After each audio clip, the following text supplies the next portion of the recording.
लेकिन गांधी विद्या संस्थान में रहते हुए और डेवलपमेंट इकोनॉमिस्ट होते हुए, फिर सोशल साइंटिस्ट होते हुए भी आपको ये धर्मों के विषय में अध्ययन करना और मजहब के विषय में, रिलीजन के विषय में अध्ययन करना, ये कहाँ से सूझा? कि मान लीजिए हिंदू संस्कार तो आप में थे, लेकिन क्रिश्चियनिटी और इस्लाम की स्टडी, इसकी प्रेरणा कैसे मिली या किस चैनल से आप वहां तक पहुंची?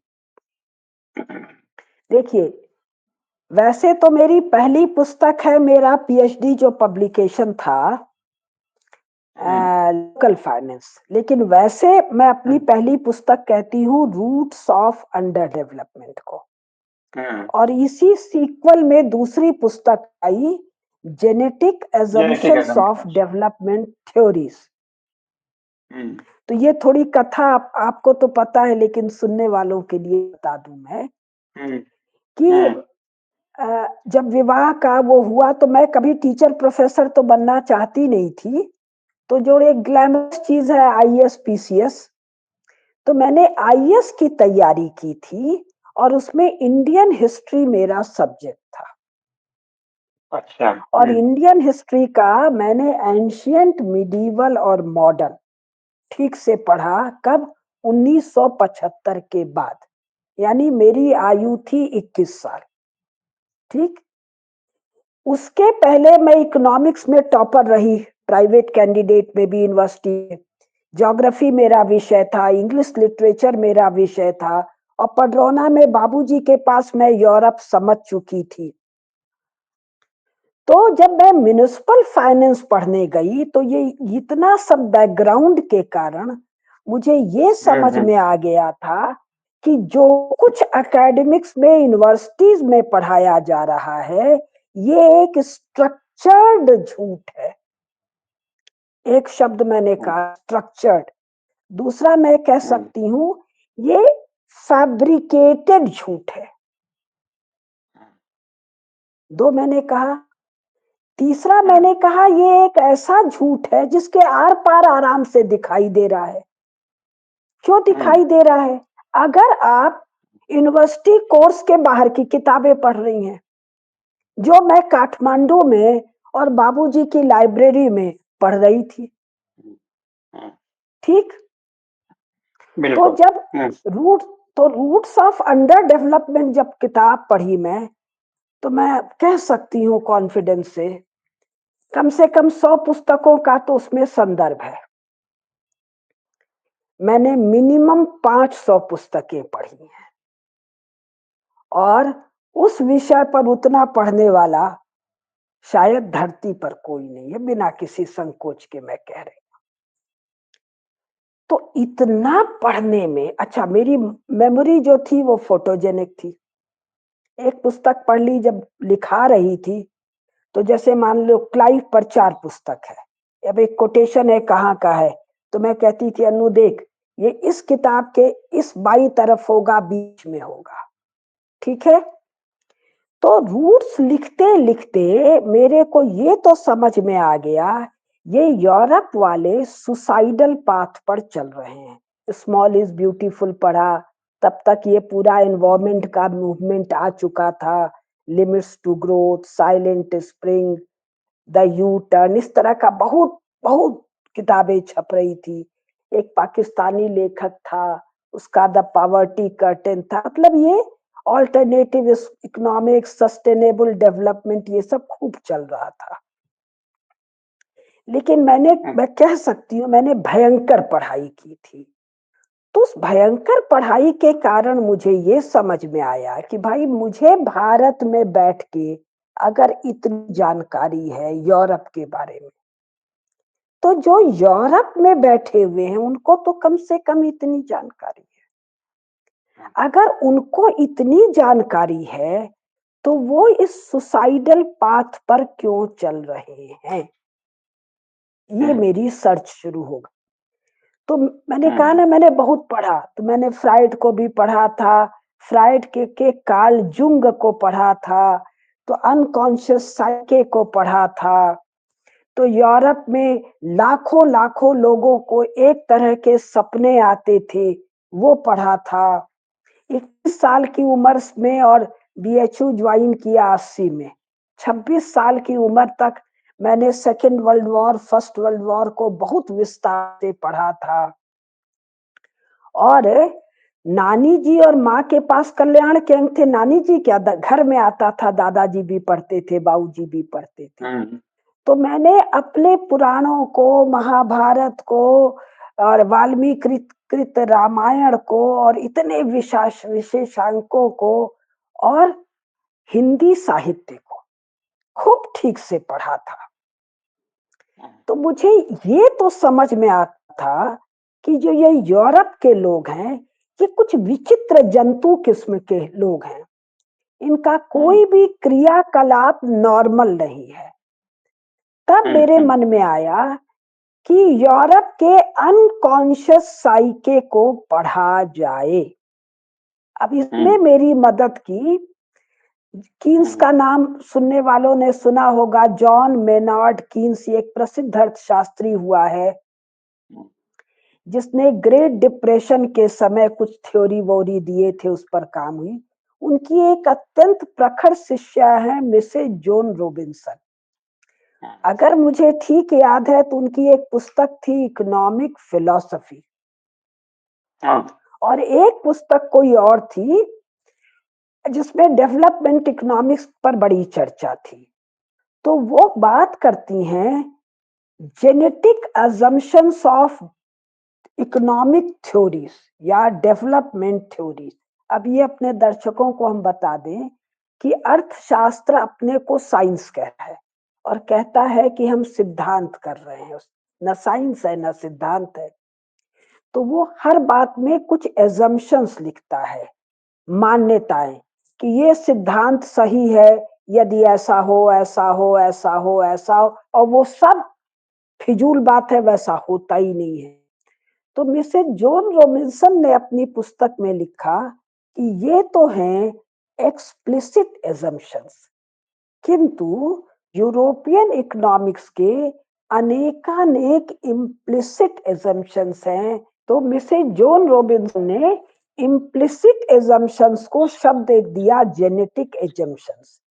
इस शब्द ने मुझे कैच कर लिया, मेरे जिज्ञासा, और मैं कह सकती हूँ यूरोप को। और ये पुस्तक 87 में छपी थी, रूट्स ऑफ अंडर डेवलपमेंट। और 88 में बाई चांस मेरी पड़ोसी एक फिजिक्स की महिला अध्यापक थी, मंजरी मॉडवेल जी, उनके द्वारा मुझे एक पुस्तक हाथ लगी, फ्रिट्जॉफ कापरा की Tao of physics. Tao of physics के बाद एक दूसरी किताब थी उन्हीं की, टर्निंग पॉइंट। उसमें इकोनॉमिक्स बड़े विस्तार से डिस्कशन है। तो जब जेनेटिक अजम्पशंस के पीछे मैं पढ़ी और यूरोप का जो एक विराट अध्ययन मेरे पास पहले से था, भारत का अध्ययन था, तो मेरी समझ में आया कि यूरोप के सुसाइडल रास्ते पर चलने का कारण उनके अनकॉन्शियस साइके में है, जिसकी बात कार्ल जूंग करता है। तो इस अनकॉन्शियस साइके को कैसे समझा जाए, तब तक कई किताबें आ गई थी, मतलब इकोनॉमिक्स और क्रिश्चियनिटी, कि जो इतना डिग्रेडेशन है, जो इतना पॉल्यूशन है, जो प्रकृति का इतना बड़ा नाश है, इसका कारण है क्रिश्चियनिटी। ये फ्रिट्जॉफ कापरा में भी था, ये हैजन हेल्डरसन के सोलर पॉलिटिक्स या सोलर इकोनॉमिक्स वाली पुस्तक में भी था। Politics of solar age. हाँ, पॉलिटिक्स ऑफ सोशल है।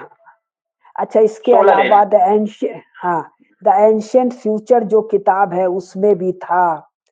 और सबसे ज्यादा कापरा कह रहे हैं कि पूरा यूरोप जो है वो न्यूटोनियन डेकार्टियन मैकेनिस्टिक मॉडल पर चल रहा है, और जो नया साइंस है, न्यू साइंस जो है, जिसको वो क्वांटम साइंस कह रहे हैं, इसका सूत्र मिल रहा है ईस्टर्न मिस्टिसिज्म से, मोटमाट सनातन धर्म से। तब मैंने जो दूसरी पुस्तक लिखी, genetic assumptions of development theories, उसमें मैंने क्रिश्चियनिटी पर विस्तार से चर्चा की। ठीक, कहाँ पे आया? तो मेरी किताब रूट्स ऑफ अंडर डेवलपमेंट जो भैया ने बहुत लोग को भिजवाया था, उसमें एक भिजवाया था डॉक्टर मुरली मनोहर जोशी को। वो उस समय भाजपा के अध्यक्ष थे या क्या थे, 89 में, नहीं पता। डॉक्टर साहब की एक चिट्ठी आई मेरे पास, मिलना चाहते, ये बड़ाई की किताब की। फिर साल भर या 8-10 महीने बाद एक पत्र आया कि वो मिलना चाहते हैं। तो हम भैया को बोले, भैया बोले कि हम तो कुछ समझते नहीं थे राजनीति वगैरह।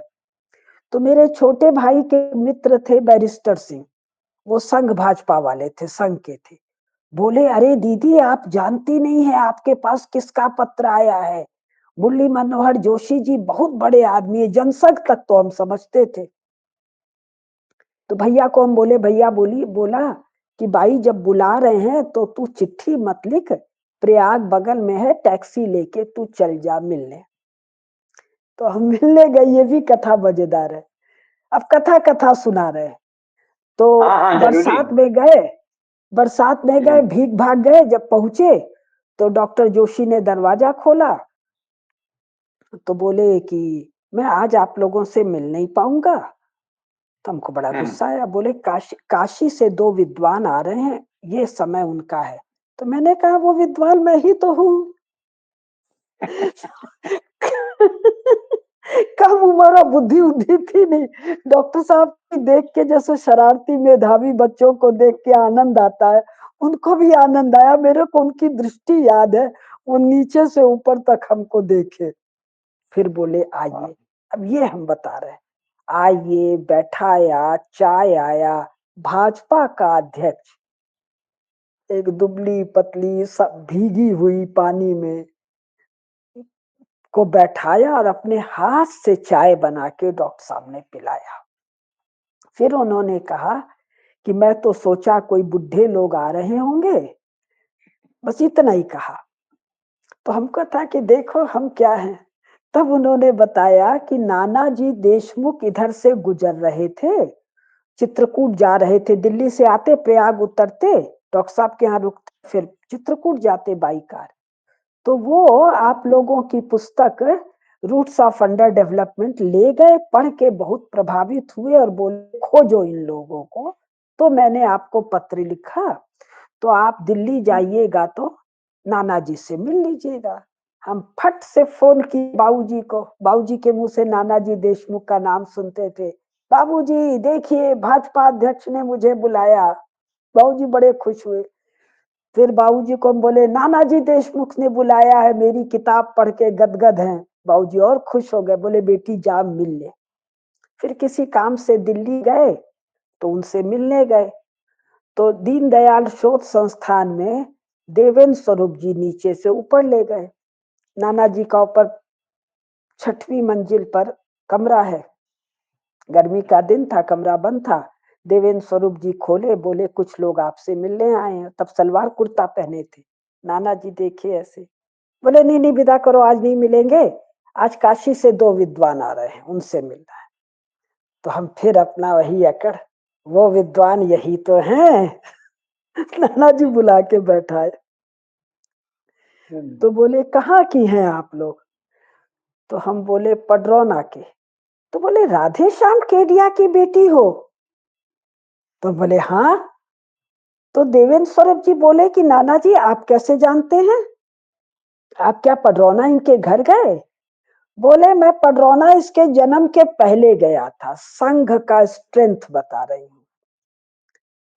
तो केडिया तो मैंने पढ़ लिया था नाम से, पडरौना जब इसने कहा तो इसके पिताजी 5 भाई हैं, ऐसी बेटी तो राधे श्याम की ही हो सकती है। संघ संघ यूं ही नहीं बन गया है, भाजपा भाजपा यूं ही नहीं बन गया है। काशी हिंदू विश्वविद्यालय का एक मामूली सा लेक्चरर उस भाजपा अध्यक्ष अपने हाथ से, टाइप लेटर नहीं था, हाथ से चिट्ठी लिख के बुलाते हैं, जाने पर चाय पिलाते हैं, नानाजी देशमुख बुलाते हैं, उतना आदर सत्कार मान देकर मिलते हैं। तो अब ये धर्म वाली बात पर, तो नानाजी देशमुख ने रूट्स ऑफ अंडर डेवलपमेंट को भेजा राम स्वरूप जी के यहाँ मेरे आने के पहले। राम स्वरूप जी उस पुस्तक से इतना प्रभावित थे कि उन्होंने कहा मैं मिलना चाहता हूँ लेखकों से। तब तक नहीं पता था लेखिका है।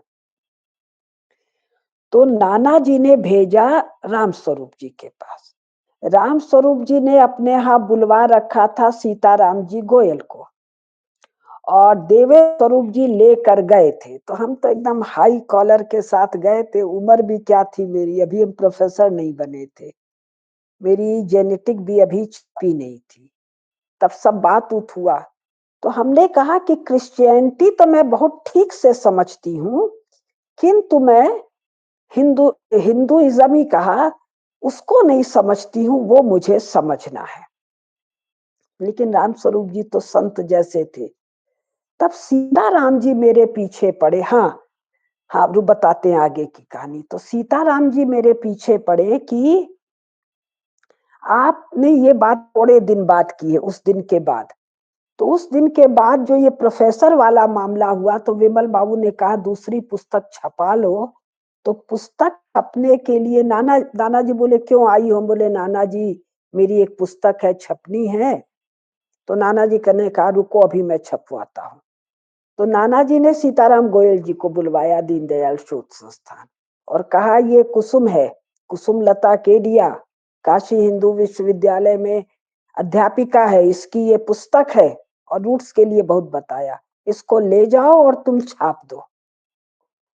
सीताराम जी बोले जी ठीक है। जो आजकल ये शंकर चरण वगैरह लगा रखे हैं कि वो आरएसएस के इतने प्रचंड विरोधी थे, कुल आधार ही राष्ट्रीय स्वयंसेवक संघ था सीताराम जी गोयल और राम स्वरूप जी का। संघ के बाहर कौन पूछता था? कांग्रेसी पूछते थे कि कम्युनिस्ट पूछते थे कि समाजवादी पूछते थे? ऐसा आत्मीय रिश्ता। नाना जी बोले रुको अभी किताब छपवाते हैं। सीताराम जी को फोन गया, सीताराम जी आए, किताब छापना है? बोले जी। बोले इसको ले जाइए। वो ले गए। तब तक ये पहले रूट्स वाली सब भूमिका हो गई थी। तो सीताराम जी मेरे को बोले कि तुमने इसमें ईसाइयत की तो बहुत किया है, इसमें तुम इस्लाम पर भी लिखो। तो हम बोले भाई इकोनॉमिक्स का इस्लाम से क्या लेना देना, बेकार बात कर रहे हैं। तो मैं इस्लाम फिस्लाम कुछ नहीं करूंगी, आपको छापना है तो मेरी पुस्तक ऐसे ही छापिए, नहीं तो हम कहीं और छपवा लेंगे। तो वो बोले कि नहीं बेटी, बहुत आर्ग्यू किए। तो हमने कहा ठीक है, आप लोग अपनी पुस्तक मुझे दीजिए। सारी बातें राम स्वरूप जी के सामने हो रही थी। तो मैंने कहा आप लोग अपनी पुस्तक मुझे दीजिए, यदि मुझे आपकी पुस्तक ठीक लगी तो जिन संदर्भों के आधार पर आपने लिखा है मैं उसको पढ़ूंगी, और यदि मैं कन्विंस्ड हो गई तो मैं अपना जीवन इस काम में लगा दूंगी। श्योर एनफ, जब मैं दिल्ली जाती थी, सीताराम जी राम स्वरूप जी इतना बड़ा बंडल 10-12 किताब हर बार देते थे।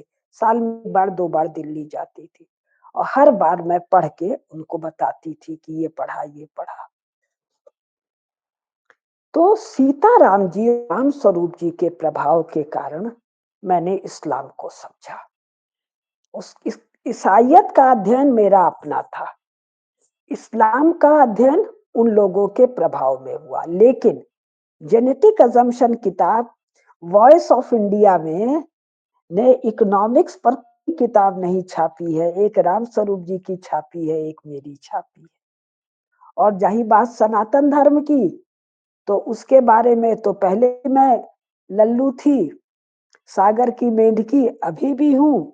आपके संपर्क में 2-4 वाक्य आपसे सीख लेती हूँ, तो उसको अपने जैसे लोगों को अपनी भाषा में समझा लेती हूँ। हाँ, मैं ये कह सकती हूँ क्रिश्चियनिटी और इस्लाम की मैं बहुत बड़ी जानकार हूँ, और सनातन धर्म की शायद मेंढकी भी नहीं हूँ। वो नन्ही नन्ही कीट पतंगे हैं जिसको वो जाड़े में पंछी लोग खाते हैं। उस जल में रहने का सौभाग्य है जो जल सनातन धर्म है। वो भी पंकज जी का संग मिला किसी पिछले जन्म में कुछ तो पुण्य किया होगा, तब इनका संग मिला। धर्म और पाप, तो पाप के पूरे जंजाल की, अधर्म के पूरे जंजाल की मैं बड़ी जानकार हूं, ये मैं कह सकती हूँ। किस अर्थ में? यूरोपियन एकेडमिक्स जिसको स्कॉलरशिप कहता है, उस अर्थ में मैं ईसाइयत की, इस्लाम की, इकोनॉमिक्स की, यूरोप की बिना निसंकोच कह सकती हूँ मैं उनसे बड़ी जानकार। और इसका प्रमाण वो स्वयं वो लोग हैं, वो आगे कथा आएगी। जी आज बात यही रोकते हैं, समय हो गया है। आपने जिस तरह से बताया वो मेरे ख्याल से जितने भी श्रोता हैं, दर्शक हैं, उनको बहुत ही रुचि जगी होगी और बहुत ही आकर्षण भी पैदा होगा। अगर कोई जिज्ञासा हो तो दर्शक श्रोता लिखें, तो अगले व्याख्यान में, अगली कड़ी में केडिया जी उनका उत्तर देंगी। और आप देख ही रहे हैं कि बहुत ही रोचक चर्चा हो रही है। ये तो एक व्यक्ति की चर्चा नहीं है, बल्कि समकालीन बौद्धिकता की चर्चा है। इससे हमको भारतीय बौद्धिकता की यात्रा का भी एक अंदाज हो जाएगा, और उसमें जो सबसे तेजस्वी प्रतिभा है उसका कैसे विकास हुआ और उसका क्या क्या ज्ञान है, उसकी एक झलक मिल जाएगी। तो हम लोग इस रोचक और ज्ञानवर्धक श्रृंखला को जारी रखेंगे। आज इतना ही। नमस्कार। धर्म की जय हो, अधर्म का नाश हो, अधर्म का नाश प्राणियों हो। में सद्भावना हो, विश्व का कल्याण हो। नमः पार्वती पतये, हर हर पतये हर हर महादेव। महादेव।